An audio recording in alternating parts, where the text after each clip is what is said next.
2 நாளா மிகப்பெரிய பிரச்சனை ஓடிக்கிருக்கு திருப்பூர்ல. அதாவது சட்டவிரோத தொழுகை கூடம் கட்டி அதை அங்க இருக்க பொதுமக்கள் தட்டி கேட்டிருக்காங்க. அதுக்கு வழக்கும் பதியப்பட்டிருக்கு. இப்ப கேட்போம். அண்ணா வணக்கம். இப்ப கலெக்டர் ஆபீஸ் வந்திருக்கீங்க, என்ன பிரச்சனை உங்க ஏரியா?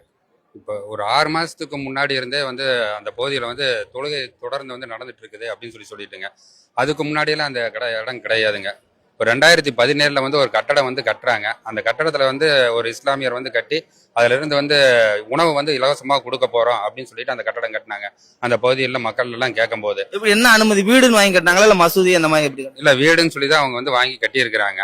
அப்படிதான் அந்த பகுதியில் இருக்க மக்கள்கிட்ட சொல்லியிருக்காங்க. நாங்க இங்கேயே தங்கிட்டு அந்த பகுதி மக்களுக்கெல்லாம் நம்ம ஏழைகளுக்கெல்லாம் உணவு இலவசமா வழங்க போறோம் அப்படின்னு சொல்லியிருக்கிறாங்க.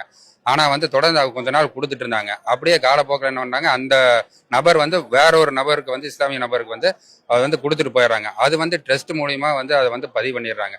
பதிவு பண்ணிட்டு நாங்களும் அதே மாதிரி சேவை செய்ய போறோம்